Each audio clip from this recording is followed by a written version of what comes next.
Some of you may have heard the song from Frank Sinatra who says, if I could make it in New York, I could make it anywhere. But the reality that I know is if you can prepare for success after prison and you can follow along on that path, you can prepare, you can succeed anywhere. It's all about how creative are you going to be? How committed are you going to be to following those principles that we've shared throughout our course? Number 1, define success. Number 2, make sure that you set smart goals that align with how you've defined success. Number 3, make sure that you are going forward with the right attitude.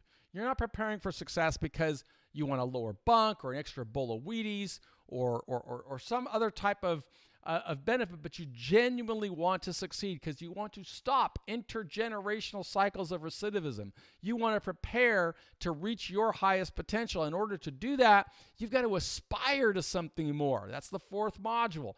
Make sure that you're aspiring to something better. And 5, you've got to take action. Every day, you've got to take incremental action steps that are going to help you achieve what you say is important to you. Number 6, you have got to hold yourself accountable. Certainly the staff are going to hold you accountable, but you've got to hold yourself accountable. You got to know what you want and go after it with commitment. And 7, you have got to keep your head in the game all the time. The opportunities that are available, you've got to seize or you've got to create new opportunities. And that's what today's module is about, is creativity. Number 8, you have got to be authentic. You can't fake it. If I went into a prison and tried to pretend I was something I was not, the other people serving time would know it, staff would know it, I wouldn't be authentic. So you've got to be authentic in order to reach your highest potential. Number 9, you've got to celebrate every achievement. And number 10, you've got to live in gratitude. I am super grateful to every staff member, every teacher who gives me an opportunity at DOVO, the Bureau of Prisons, California Department of Corrections. They give me this opportunity to share these messages with you because these are the messages that powered me through 26 years in prison.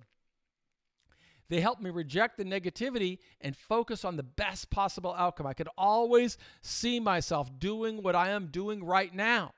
And had I not sown those seeds in prison, none of that would have happened. So let's go ahead and turn to lesson number 20 in our course, which is about unleashing creativity.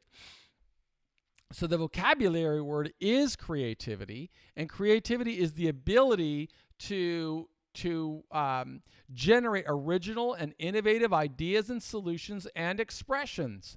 Lesson content. Creativity is a powerful force for personal development, particularly during confinement. It involves tapping into our imagination, thinking outside the box, and expressing ourselves uniquely and innovatively.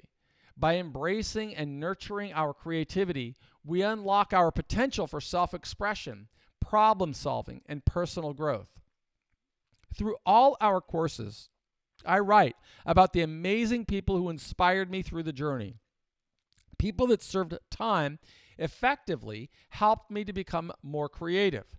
Frederick Douglass helped me believe that even though I served multiple decades in prison, I could become productive and play a positive role in society, even though a jury convicted me of serious drug crimes. If I could learn to communicate better, I could develop effective advocacy skills. I would need to build credibility to become the change I wanted to see in the world. Pursuing academic credentials and then publishing became the strategy that worked for me. Leaders such as Helene Flowers, who once served a life sentence, became a painter. Tommy Walker worked out of a life sentence by building an extraordinary and compelling record. In what ways are you being creative? Anyone can develop creativity, but it starts with attitude. You've got to embrace imagination. Creativity begins with embracing our imagination and allowing ourselves to dream and envision new possibilities. It involves breaking free from conventional thinking and exploring alternative perspectives. What about cultivating curiosity? Curiosity fuels creativity. By maintaining a sense of wonder and a thirst for knowledge, we open ourselves to new experiences, ideas, and inspirations. Cultivating curiosity allows us to explore different paths and to discover innovative solutions. Overcoming fear of failure. Fear of failure can hinder creativity. Embracing creativity involves letting go of perfectionism and the fear of making mistakes. It means taking risks, learning from setbacks, and viewing failures as opportunities for growth and learning. Thinking outside the box. Creativity thrives when we think outside the box and challenge traditional norms and assumptions. It involves seeking alternative perspectives, considering multiple solutions, and embracing unconventional approaches. Self-expression. Creativity provides a means for personal expression. Through various artistic mediums, writing, or any form of creative outlet, we can express our emotions, thoughts, and experiences. We foster self-discovery and develop a deeper understanding of ourselves by sharing our unique voice. So here are some questions and activities for you to develop your creativity. Start with this question. How do you understand the concept of creativity? Why is creativity important for personal development, particularly during imprisonment? Share an example of a time when embracing creativity helped you solve a problem or express yourself in prison. How did it contribute to your personal growth? How can nurturing your creativity help you prepare for a fulfilling life after release? What struggles can you employ to enhance your creativity during your time in prison? Activity. Reflect on a recent situation in which you used creativity to overcome a challenge or express yourself. Describe the creative process you went through and how it impacted the outcome. What did you learn from this experience? Identify one area where you would like to foster more creativity. Write down specific actions that you can take to nurture your creativity in this area, such as exploring new hobbies or engaging in brainstorming exercises. Creativity is a powerful tool for self-expression, problem-solving, and personal growth. By embracing and nurturing your creativity during prison, you open up a world of possibilities for self-discovery, innovation, and post-release success. At the bottom, I haven't been doing this, but I wanted to make sure that you guys have access to our contact information, so I'll try to remember to do that going forward. There it is right there on the screen. But I think it's also important for me to be talking with you about this whole concept of creativity and how are you using it. I have to be, remember, I never ask anybody to do anything I didn't do and I'm not still doing today. I have to be really creative because I've got my own way of defining success. I want to reform the criminal justice system in ways that will allow more people to earn freedom, not based on their past misconduct, but how they responded and how effectively they engineered a release plan that would help them prepare for success. And I have to be creative about how I'm going to do that. Because just as I am really passionate about wanting to see these legislative reforms and policy changes, there are many other people who have an opposing view. They don't want to see changes. For example, unions may not want to see changes that promote work release programs or furloughs or access to clemency and compassionate release or the reintroduction of parole boards. So I have to be creative in how am I going to do that. And one of the more recent ways I've been building is to develop this entirely new website. I'm going to try and share my screen with you and see if I can share it with you. But it's right here, right? This is the website called Prison Professors Talent. So if I go to Prison Professors Talent, the home page, you'll see that I'm trying to profile what should be the goals of imprisonment for society. And if I scroll that down, I'll always remember it's not what's important to me. What is important are legislative leaders, administrators, lawmakers, judges. I have to show them how we can help more people sow seeds for success.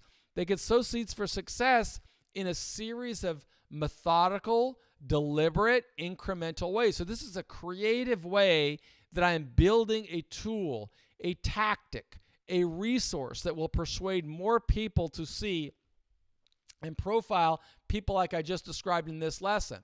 People like Halim Flowers, people like Adam Clausen, people like Tommy Walker. These people were once serving life sentences, but now they're home and they're living successfully, creatively in society.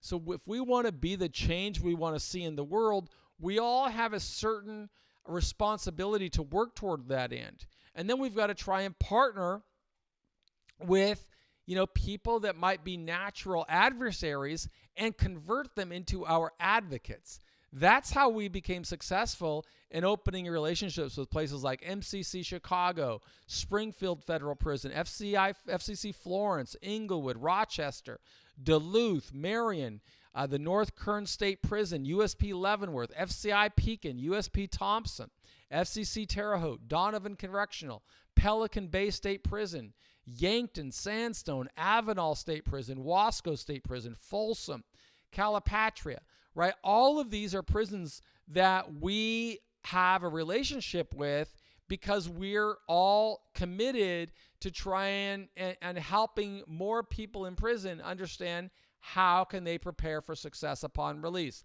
So it's a deliberate strategy. It is a creative strategy. And this is a pathway that really only is possible because of those decisions I made very early on in my prison sentence and stayed focused on those principles that I described to you. In fact, the very course, that 10-part course, it is a creative response.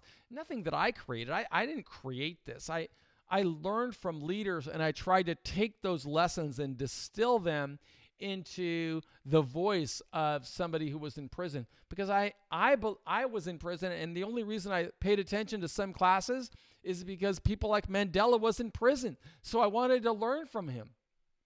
And I felt as somebody who did 26 years in prisons of every security level, maybe some of you who are working through our course are more willing to listen because I was there. I'm not some travel agent who's telling you do this or do that. I'm a tour guide. I was on the path and went through every day of 9,500 days in prison. So I know what it takes to maintain discipline and dignity and focus while going through a challenging time. But I also know that if you pursue that path, then you're in a much better position to position yourself for success. You just have to be creative. You have to think, how are you going to architect a plan? I started architecting this plan 25 years ago, right? 20 years before I got out of prison, I started architecting this plan and building and building and building, and it's still what I am doing. I am still striving to build a platform with tens of thousands of people profiling their pursuit of excellence, their preparations for success upon release. Because if I can build that platform with 10,000 people, I can more effectively persuade legislators and judges and policymakers on why we need to have more incentives to incentivize a pursuit of excellence. I believe that you are a huge role in that, and it's one of the reasons I'm so grateful to teachers and prison administrators and the Bureau of Prisons and ADOVO and California Department of Corrections who allow me to come in there and communicate with you. I am one of you. I sat in prison for 9,500 days. I know what it's like, but I also know what it's like to succeed on the other side. And I want you to be successful. Not a life of mediocrity, but truly to be successful, to be a homeowner, a good father, a good husband, a good wife, a good daughter, a good brother, a good citizen. That's what it's all about. And that's what I'm striving to show you how to do. My name is Michael Santos. I'm the founder of Prison Professors. If you're looking for more content to develop your skills, make sure that you look at the premium content that ADOVO offers or the Bureau of Prisons offers or our team at Prison Professors offers. We're creating new stuff every day because we believe in you. I'm Michael Santos, and I want to thank you for being a part of our community.